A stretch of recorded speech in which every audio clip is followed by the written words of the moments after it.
दोस्तों, भले ही परिवार में सबके पास मोबाइल फोन हो, किंतु समय देखने के लिए घर में एक दीवार घड़ी तो अवश्य होती है, क्योंकि यह सदियों से हमारे घर का हिस्सा रही है।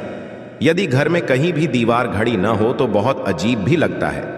कुछ घरों में तो एक से ज्यादा भी होती है, तो घड़ी को क्या कहीं भी टांग देना ठीक है या नहीं, जानेंगे आज की इस वीडियो में।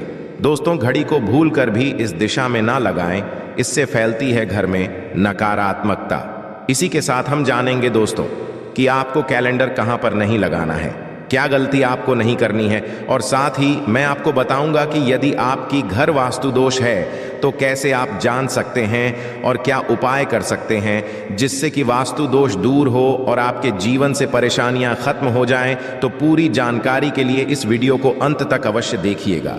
दोस्तों, हम सभी के घर में घड़ी का प्रयोग किया जाता है। घड़ी जो बीते समय और आने वाले समय के बारे में हमें सूचित करती है। यदि हमारे जीवन पर सबसे ज्यादा किसी का प्रभाव पड़ता है तो वह है समय। हर किसी का समय एक जैसा नहीं होता। अच्छे और बुरे समय सभी के जीवन में आते रहते हैं। समय चक्र का चलना कायम ही रहता है। समय किसी के लिए नहीं रुकता। किंतु यदि हम आपसे कहें कि आप अपने समय को अच्छा बनाने के लिए कुछ उपाय कर सकते हैं, तो आपको यह सुन के कैसा लगेगा? जी हाँ, हम बात कर रहे हैं घर में लगी घड़ी की, जिसे हम रोज निहारते हैं, पर कभी ये नहीं सोचा होगा कि ये घड़ी हमारा समय बदलने और अच्छा समय लाने में मदद कर सकती है। दोस्तों, हम कई बार जीवन में छोटी छोटी चीजों को नजरअंदाज कर देते हैं, किंतु वहीं कुछ चीजें हमारे भाग्य पर अच्छा बुरा प्रभाव डालती हैं। इसी तरह घर में और भी कुछ चीजें हैं जो आपके वास्तु दोष का कारण बनती हैं और आपकी परेशानी की वजह बनती है। तो आइए पहले जान लें, क्या आपको अपने घर में वास्तु दोष के बारे में कैसे पता लगता है और किस तरह से आप आसानी से इसे ठीक कर सकते हैं। दोस्तों, वास्तु शास्त्र के अनुसार किसी भी घर में वास्तु दोष होने से सुख, शांति और पारिवारिक उन्नति में बाधा पैदा होती है, के कारण पनपने वाली नेगेटिव ऊर्जा से व्यक्ति के भाग्य पर बुरा प्रभाव पड़ता है। साथ ही घर के लोगों को कई प्रकार की परेशानियों का सामना करना पड़ता है। दोस्तों, शास्त्रों के अनुसार यदि हम ये छोटे मोटे उपाय कर लें तो अपने घर में नेगेटिव एनर्जी से छुटकारा पा सकते हैं।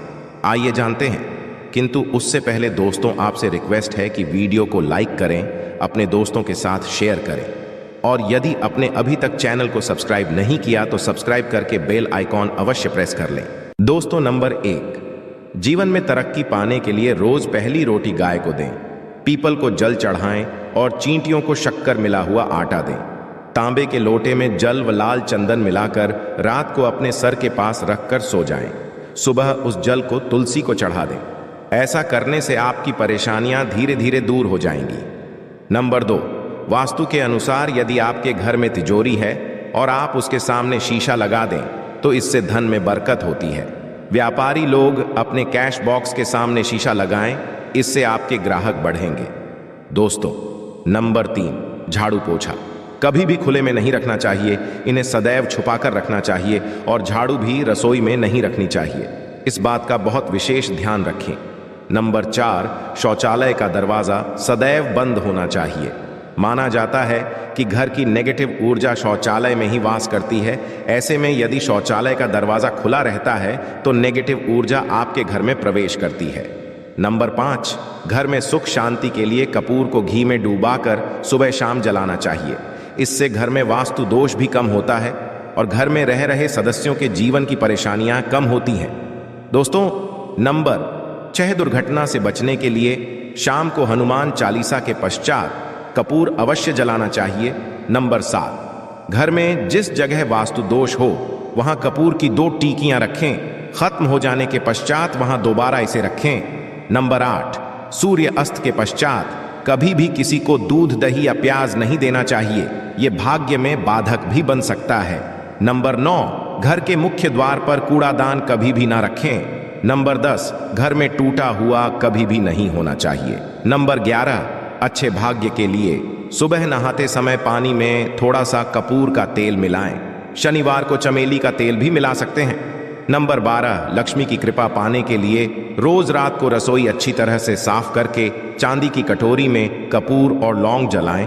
यह प्रक्रिया रोज की जाए तो घर में बरकत बनी रहती है और माँ लक्ष्मी जल्द ही ऐसे घर से आकर्षित होती है, ऐसे घरों से नकारात्मकता दूर रहती है। दोस्तों, नंबर 13, घर के सोने वाले कमरे में पौधे नहीं लगाने चाहिए, इससे के ऊपर नेगेटिव प्रभाव हावी हो सकता है। नंबर 14, घर में पौधे लगाते समय पानी में सेंधा नमक डालें। सादे नमक का भी आप उपयोग कर सकते हैं, किंतु दोस्तों ज्यादा फलदायी होता है, आपको शुभ फल जल्द ही प्राप्त होंगे। दोस्तों, घड़ी की सही दिशा आपके जीवन को भी सही रास्ता दिखाने में मदद कर सकती है। इसके अलावा को किस जगह लगाना चाहिए और किस जगह पर नहीं, ये भी हम बात करेंगे। सबसे पहली बात जिसकी हम बात करेंगे वो है दोस्तों घड़ी का आकार, यानी घड़ी की शेप। दोस्तों, वास्तुशास्त्र के अनुसार गोलाकार की घड़ियां अंडाकार घड़ी सबसे उत्तम मानी जाती है, पर आजकल देखा जा रहा है कि बाजार में कई प्रकार की घड़ियां मौजूद हैं जिसमें घर के सदस्य या भगवान की तस्वीरें और फोटो भी लगी होती हैं। किंतु दोस्तों, आपको बता दें कि घड़ी के साथ तस्वीरें लगाना बिल्कुल भी सही नहीं है। आपके घर के सदस्यों के जीवन पर समय का प्रभाव देखने को मिल सकता है और भगवान की तस्वीर घड़ी में बिल्कुल भी नहीं लगानी चाहिए, क्योंकि भगवान की तस्वीर को रोज धूप, दीप, अगरबत्ती और पूजन की आवश्यकता होती है और घड़ी तो कई महीनों तक धूल में पड़ी रहती है। इससे भगवान का अपमान होता है और ये शुभ नहीं माना जाता। हो सके तो घड़ी का आकार और अंडाकार ही पसंद करें। घड़ी का या अंडाकार होना हमारी पृथ्वी के आकार को दर्शाता है, जो को और घड़ी में नुकीले कोने होते हैं और वास्तु के अनुसार नुकीली चीजें नेगेटिव ऊर्जा का संचार करती है।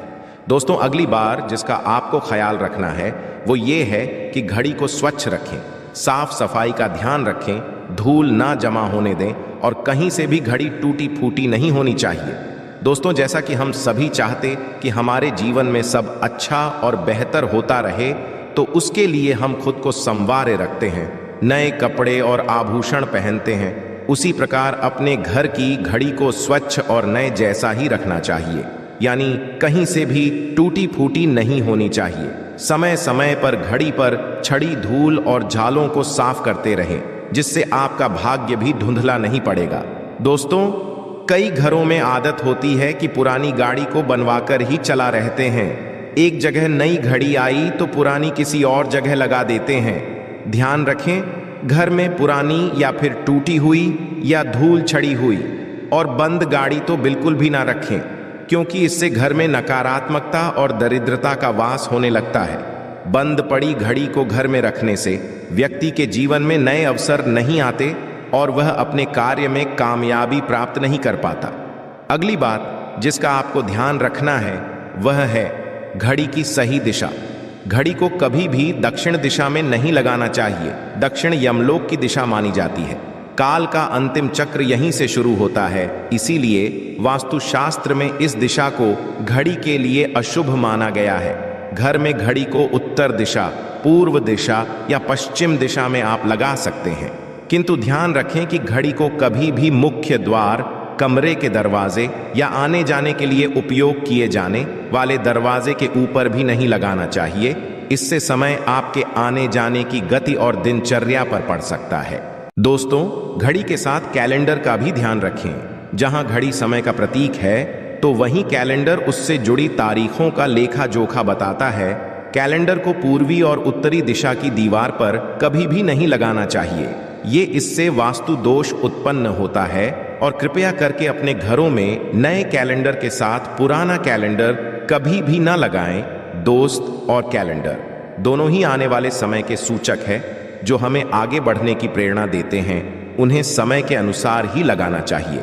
इस बात का सदैव ध्यान रखें कि घड़ी का समय सदैव सही होना चाहिए। बहुत से लोगों की आदत होती है घड़ी का समय आगे या पीछे रखते हैं, तो ये गलती आप ना करें। समय सदैव सही रखें, इससे आपको कभी भी समय का काल चक्र और दुष्ट परिणाम प्राप्त नहीं होता।